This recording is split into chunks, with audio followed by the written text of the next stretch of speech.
On a parlé sur la nécessité de ressembler au prophète Mohammed sallallahu alayhi wa sallam, qui a été choisi par Allah Azza wa Jal pour incarner la vie parfaite de l'être humain. Il l'a incarné sallallahu alayhi wa sallam, et Allah nous a demandé de le suivre comme exemple et de le prendre comme modèle afin de revivre cette vie, que chaque être humain revit la vie qu'a vécu Mohammed sallallahu alayhi wa sallam à travers le temps jusqu'à la fin des temps. On a dit que la vie qu'il a menée sallallahu alayhi wa sallam était conforme à la simplicité de la religion. La religion est simple. Allah dit yuridullahu bikum al-yusr. Allah a voulu que la religion soit simple. Et il a éloigné la difficulté, il a fait que la religion n'ait en elle aucune gêne. On a donc parlé du réveil et du sommeil. Ça commence dès le réveil, et on a parlé de la dua que le prophète sallallahu alayhi wa sallam prononçait à son réveil, Alhamdulillah alladhi ahyana ba'dama amatana wa ilayhi an-nushur, pour rappeler au moment où il ouvre les yeux que c'est cette vie qui est accordée, cette nouvelle journée est une occasion, une faveur qu'Allah nous accorde en plus pour l'adorer et pour nous rapprocher de lui. Le sommeil. La dua est pratiquement la même. Allahumma bismika ou bismika Allahumma amutu wa ahya. C'est par ton nom que je vais mourir et je vais ressusciter. Parce que le sommeil est le frère de la mort. La sunna dans notre rapport avec les autres. On dort, on se réveille avec cette liaison avec Allah Azza wa Jal. Première chose qu'on fait en se réveillant, c'est les ablutions. C'est la prière, le rapport avec les autres. C'est pour ça que le prophète sallallahu alayhi wa sallam a beaucoup insisté sur un mot qui s'appelle le droit. Il y a la justice et la bienfaisance. Allah, il ordonne d'être juste et d'être bienfaisant. Être juste, c'est de ne pas priver son prochain de son droit sur nous. Le prophète sallallahu alayhi wa sallam dit que l'être humain peut atteindre que par son comportement le degré de la prophétie. Dans un hadith, par son bon comportement, il peut atteindre la récompense de quelqu'un qui passe sa journée à jeûner et sa nuit à prier. On avait, pendant les premiers jours du Ramadan, parlé de celui qui se présentera devant Allah Azza wa Jal avec la prière, le jeûne, l'aumône et le hajj, et par son mauvais comportement, il va perdre toutes ses hasanat et finir en enfer.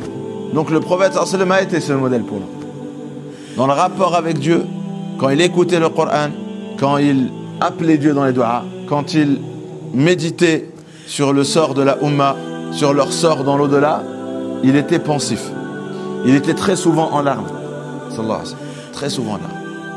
Mais quand il côtoyait quelqu'un, qu'est-ce qui est rapporté? Pas mélanger. Des fois on pense, quand on étudie les hadiths, où le prophète sallallahu alayhi wa sallam, très souvent il pleurait, très souvent il méditait, et quand il marchait, il regardait vers le sol. Et quelqu'un va prendre cette attitude, même quand il est avec les gens. Non. Le prophète sallallahu alayhi wa sallam se comportait avec les gens de la façon la plus parfaite. Et donc la façon la plus parfaite quand tu es avec quelqu'un, c'est quoi? C'est de le croiser sans le saluer. C'est de le croiser sans le regarder. C'est de le croiser sans lui sourire. On avait une fois abordé le sujet, comment le prophète sallallahu alayhi wa sallam a insisté sur ce comportement, pas uniquement avec ceux qu'on connaît, même avec ceux qu'on ne connaît pas. Ça, c'est une tradition. Quand il sortait, il devenait un agent de bienfaisance qui ne privait personne de son droit. Et quand tu rencontres quelqu'un, c'est quoi son droit sur toi? De le saluer. C'est son droit sur toi.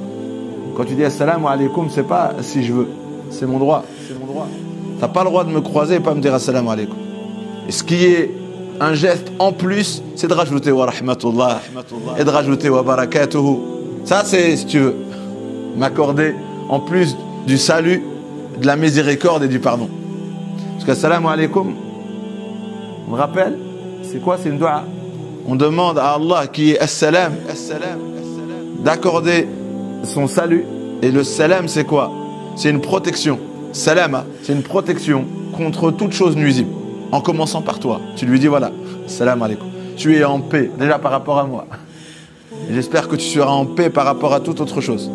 Déjà, je te souhaite d'être protégé déjà de moi. Je t'annonce que tu ne seras pas atteint par mon mal, ni par des mots, ni par un regard, ni par des gestes. Et c'est pour cela que la salutation des gens du paradis entre eux, ce sera salam alaikum. Qu'il n'y a que de la paix. Il n'y a pas de douleur, il n'y a pas de mal. Salam alaikum donc, c'est une dua. Il faut rappeler que dans l'islam, toutes les formes de politesse sont des duas. Toutes les formes de politesse qu'on s'échange, ce sont des prières. Un mariage, tu dis Barakallahu lakuma, qu'Allah vous accorde sa bénédiction. Quelqu'un il a un bébé, tu dis Barakallahu laka fil mawlud, qu'Allah t'accorde la baraka dans cet enfant. Quand tu vois un malade, tu dis Tahur Inch'Allah, que cette maladie purifie tes péchés Inch'Allah. Quand tu visites quelqu'un qui vient de perdre un proche, tu lui dis Ajarakallah, qu'Allah te récompense pour l'endurance, ce que tu endures, qu'Allah te donne la récompense, des hasanat pour ce que tu endures, qu'Allah te donne une récompense pour cette épreuve. Toutes les formules de politesse dans l'islam sont des duas. En parlant du salam, c'est quoi la sunna? Deux personnes qui se croisent, qui doit se saluer le premier? Le meilleur des deux. Le meilleur des deux. Faut faire ce qu'il faut pour être le meilleur. Le meilleur des deux, c'est le premier qui va saluer. Toujours le meilleur des deux. Et dans d'autres cultures, c'est quoi? C'est lui, il me salue. En tout cas, c'est pas dans l'islam. Moi, je vais vers lui. C'est lui qui vient vers moi. Mais celui qui a ce comportement-là, et c'est pas le meilleur des deux. Et c'est un signe d'orgueil. Dans l'islam, quand quelqu'un il attend d'être salué, pour je sais pas quelle raison, c'est de l'orgueil. L'humilité, c'est d'aller vers l'autre. Le prophète sallallahu alayhi wa sallam, il voyait des enfants jouer, il allait vers eux. Il marche, il y a des enfants là-bas, ils sont en train de jouer, ils sont pas sur son chemin, qu'est-ce qu'il fait? Il tourne. On peut se faire salam alaikum comme on peut faire salam alaikum de la main. Et c'est un droit. Et pour ce droit-là, si tu accomplis ce devoir, Allah il te donne des hasanat. Tu dis salam alaikum. Et sachez qu'une hasanat toujours multipliée par 10, cadeau de la part d'Allah Azza wa Jalla. Par contre, oui, il y a le hadith qui dit c'est celui qui arrive, qui salue ceux qui sont assis. Par exemple, quelqu'un il rentre. Est-ce qu'on va tous se lever et dire salam alaikum? Quand il y a une assemblée, quand des gens ils sont assis, c'est celui qui rentre qui salue ceux qui sont assis. C'est celui qui est debout qui salue celui qui est assis. C'est celui qui arrive qui salue celui qui était immobile. Mais quand c'est deux personnes qui se croisent, c'est le meilleur des deux. Donc qu'est-ce que tu fais? Est-ce que tu attends d'arriver à 1 mètre pour dire salam alaikum? Prépare la main et t'avances. Le meilleur des deux. Sourire. Sourire. C'est des choses simples. Regardez, imaginez qu'aujourd'hui, la simplicité que l'islam a en lui, si elle était pratiquée entre nous. Tous ceux qui se croisent, ils se saluent. Le prophète il a dit Ala man arafta wa man lam ta'rif. Que tu le connaisses ou pas? Dis-lui salam alaikum. La question qui nous vient à l'esprit peut-être, c'est si c'est pas un musulman, je lui dis quoi? Je lui dis salut, tu lui dis bonjour. Tu peux pas lui faire une dua? Et tu es en train de me dire quoi? Tu le salues par la salutation qu'il connaît. Mais tu pars et tu dis Allahumma hdi. Tu lui fais une dua, Allah accorde-lui la guidée. Chaque fois que tu croises non musulman, tu fais une dua, Allah accorde-lui la guidée. Même si tu ne le connais pas, Allah accorde-lui. S'il y en a trop, tu dis Allahumma accorde-leur la guidée. C'est le plus bas degré de foi. C'est de voir quelque chose de mal, le kufr. Et si tu ne peux pas l'inviter, c'est dans ton cœur de ressentir que c'est mal et de dire oh Allah accorde-leur la guidée. Ad'af l'iman. Après, si tu peux le changer par des mots ou par plus que ça, fais-le. Tu rencontres n'importe quel être humain, tu cherches la salutation qui lui correspond si tu vois qu'il n'est pas musulman. Après, quand tu ne sais pas, qu'est-ce que tu fais? Tu le regardes, tu fais un signe de la tête. Moi, j'en ai eu combien de vents comme ça? Je croise quelqu'un, je fais ça. Après, j'arrive, je sais pas. Je dis bonjour, il me dit salam alaikum. Alhamdoulilah, salam alaikum, c'est pas pour ceux qui sont mat de peau. Il y a beaucoup de nos frères qui sont musulmans maintenant. Donc, il y a le sourire. Tabassumuka fi wajhi akhik sadaqa. At-tabassum, un sourire. Je repose la question. Est-ce qu'un sourire, c'est quelque chose en plus ou c'est un devoir? Est-ce que c'est son droit sur moi? Un plus. C'est-à-dire, je te croise, je te regarde dans les yeux, je te fais salam alaikum. Qu'est-ce que ça va faire sur ton cœur? Voilà. L'expression du visage parle. L'expression du visage est un langage. Parce que quand tu croises quelqu'un qui t'a pas souri, tu lui as souri. Quand tu pars, tu te dis, je lui ai fait un truc à lui. Peut-être je lui ai fait quelque chose et j'ai oublié. Tu commences à cogiter. Je te dis, mais qu'est-ce que je lui ai fait? Il m'a regardé dans les yeux, je lui ai souri, il m'a pas souri. Sans citer ce que la science dit sur le fait de sourire à quelqu'un, ça peut faire dissiper son souci. Quelqu'un qui a un souci, tu passes salam alaikum. Juste, tu lui souris et il fait un sourire. Psychologiquement, il y a un effet sur lui. Sourire à quelqu'un, ça l'apaise. C'est un droit. C'est un droit. C'est un droit. C'est un droit. Et si tu assumes ça, c'est écrit une aumône. La récompense, c'est une aumône. C'est même pas une hasana. Quand salam alaikum, c'est 10 hasana. Pour ce droit-là et ce devoir-là, c'est une sadaqa. plus que le salam par rapport à ce que ça apporte concrètement. Quand on croise un enfant, c'est quoi la sunna? Un adulte qui croise un enfant. L'adulte va vers l'enfant. Tu lui sers d'exemple. C'est-à-dire, je suis pas indifférent à ta présence. Tu l'estimes. Et la sunna du prophète, sallallahu alayhi wa sallam, c'est de s'adapter à un enfant quand il rencontrait un enfant. Ça veut dire quoi, ça doit être un enfant? Un enfant, est-ce que tu vas lui parler de politique? Est-ce que tu vas lui parler d'économie? Un enfant, ça aime jouer, ça aime rire. Donc le prophète, sallallahu alayhi wa sallam, quand il rencontrait un enfant, qu'est-ce qu'il faisait? Il essayait de plaisanter. C'est une sunna pour un adulte, quand tu vois un enfant, d'essayer de plaisanter avec lui. C'est une sunna. C'est ce que faisait Mohammed sallallahu alayhi wa sallam. Quand il rencontrait les enfants, il plaisantait avec eux. Et après, une caresse sur la tête. Quand il est bien peigné, tu lui casses la coupe. Le but, c'est de ne pas hésiter à faire un geste, à faire des mots. Faisais un geste vers eux. Vous pouvez lui caresser la tête. Un geste d'amour. Donc quand il voyait des enfants, qu'est-ce qu'il faisait? Surtout les petits, il allait jusqu'à les embrasser.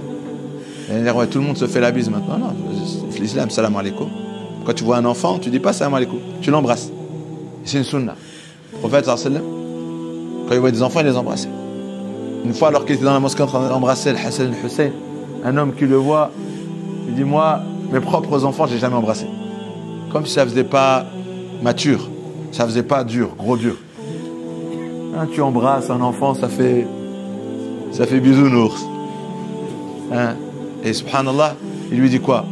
Qu'est-ce que je peux te faire si Allah il a privé ton cœur d'amour et de miséricorde? Qu'est-ce que tu veux que je te fasse si Allah il a retiré de ton cœur Ar-Rahma, l'amour et la miséricorde? Tu peux rien te faire. Il lui dit quoi? Tu te vantes de quoi? Tu te vantes de quoi? Ton cœur il est vide d'amour et de miséricorde. Et nous, on l'utilise comme exemple, c'est en faisant cela qu'on attirera encore plus d'amour et plus de miséricorde. Le croyant, il aime et il est aimé par ses gestes. On va aller plus loin que l'être humain. Là, on a parlé de croiser quelqu'un, un adulte qui croise un enfant. Maintenant, un enfant qui croise un adulte. C'est quoi la sunna? Le prophète sallam a dit, n'est pas de ma communauté quelqu'un qui ne respecte pas et n'honore pas un ancien. Ça veut dire quoi? Man waqara. En arabe, respecter un ancien. Ça veut dire quoi respecter un ancien? Parce que tout le monde peut le traduire à sa façon. C'est quoi respecter un ancien? Une personne âgée. Ça commence de 6 mois de plus que toi, de 1 an de plus que toi. Tu as 30 ans, il a 31 ans. Juste parce qu'il a vécu plus que toi, tu lui dois du respect en plus. Et lui, il te doit plus d'amour. Parce que tu es plus petit.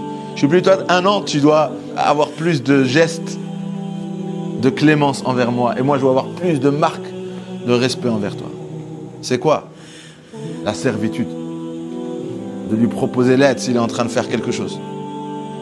Dans la tradition prophétique, tu vois un ancien faire quelque chose, tu prends pour lui. Le prophète sallallahu alayhi wa sallam, quand il voyait une femme âgée porter quelque chose, il allait, il prenait ce qu'elle portait. Si tu as l'occasion de croiser quelqu'un, personne plus âgée, qui vide son coffre, qui est en train de porter quelque chose, la sunna c'est quoi? C'est de pas proposer ton aide. Tu es sûr que tu veux pas de coup de main? Tu m'as pas dit. Tu es sûr que ça va? Tu m'as même pas dit ce que tu veux que je te dise. Il ne veut même pas insister. Pour être sûr qu'il ne dit pas oui, vas-y. C'est comme à l'école. Quand tu as un paquet de gâteaux, tu dis, t'es sûr que t'en veux pas? Dis-lui, est-ce que t'en veux un? T'es sûr que t'en veux pas? Attends. Tawqir. On a le rapport. C'est vrai qu'on pense automatiquement à aider. La façon de le regarder aussi. Le regard. Une forme de respect dans le regard. L'humilité par la gestuelle. On est devant un ancien. L'humilité par la gestuelle. Petite parenthèse. Il y avait un jeune de la vingtaine. Et il y avait un ancien qui avait dans les 60 ans. Il prie à la mosquée. On le connaît. Il a la soixantaine. Et un jeune qui a la vingtaine. Il était en train de se chamailler avec quelqu'un avec une arme. Papa qui vient de la mosquée, qui m'a devancé, je crois, de 5 minutes. Il les voit et il leur dit rentrez chez vous. Rentrez chez vous. Il lui dit toi, rentre chez toi. Pas, donc il lui dit rangez cette arme et rentrez. Je ne sais plus qui était avec moi, de fidèles. J'arrive, je vois la scène, on ouvre la porte de la voiture, on entend même des cris. Il lui crie dessus, il dit, tu me parles comme ça, moi? Il dit, tu dis, rentre chez toi. Ça crie comme ça. Je me rappelle encore du choc que ça fait de voir un jeune parler comme ça à un ancien. Chez le frère, je dis, écoute, tu parles à quelqu'un qui a l'âge de ton père. Il a dit, il a qu'à se mêler de ses affaires. Je dis, moi, écoutez-le. Après, il a dit, moi, je connais personne. Moi, je reconnais personne. Je connais personne. Je lui dis, je reconnais au moins Allah. Il a dit, j'ai dit, je connais personne. Des codes qui ne sont pas culturels. C'est pas les anciens, l'ancienne génération, ils avaient un immense respect envers les anciens. Mais nous, cette nouvelle génération, on n'a plus de règles. On n'a plus d'éthique. Et on se permet tout et n'importe quoi. Alors que c'est un droit. Tu le prives de ce droit, qu'est-ce qui va t'arriver? Allah, il va t'humilier. Il y a aussi des avertissements. Priver quelqu'un de son droit, dans l'islam, c'est pas sans conséquences. Ça a des conséquences immédiates. Et parmi les plus lourdes conséquences, c'est quand cet ancien-là est un parent ou quelqu'un qui a des cheveux blancs. Allah, il est jaloux. Et Allah, il intervient très rapidement. Quand c'est un manque de respect qu'un enfant fait à l'égard de ses parents, ou nous à l'égard de quelqu'un qui a des cheveux blancs. Je crois que j'en ai 3 déjà. C'est la règle. Dans le hadith dit shibatin, quelqu'un qui a des cheveux blancs. Allah Azza wa Jal, il nous demande de prendre en compte. Alors que la règle n'est pas forcément les cheveux blancs, mais toute personne qui t'a devancé d'un petit âge. Tawqir, c'est ça. Donc oublie après lui formuler des formules qui ne correspondent pas ou de faire un geste déplacé. Ça, c'est impensable. La sunna avec les animaux. La sunna, quand on rencontre une bête, c'est quoi la sunna?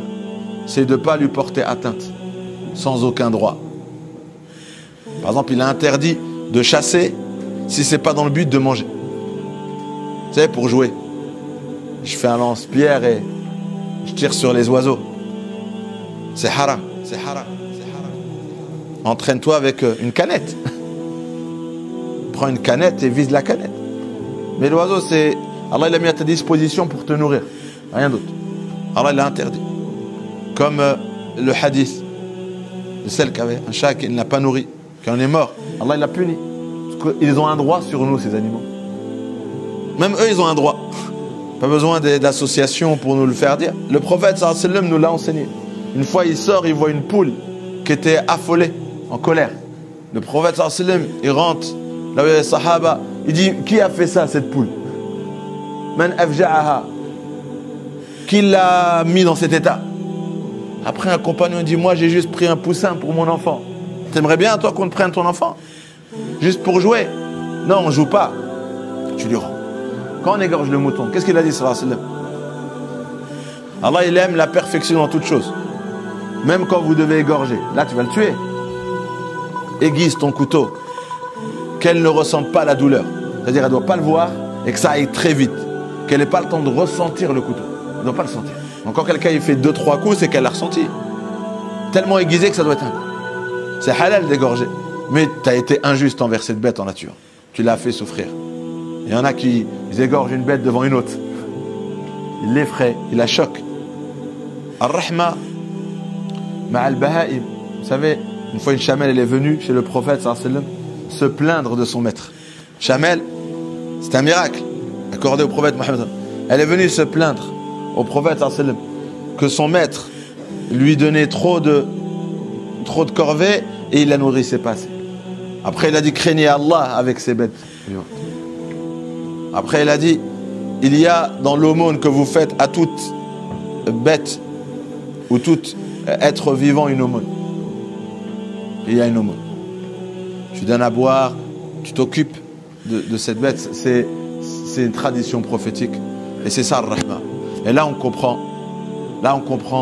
pourquoi Allah Azza wa Jal l'a décrit comme une miséricorde pour l'humanité, pour le monde entier. Et après il nous a dit c'est une miséricorde qui nous a été offerte. Après il nous a demandé de ressembler cette miséricorde pour à notre tour incarner cet amour et cette miséricorde envers les êtres, envers les animaux. Et là on parle de l'extérieur.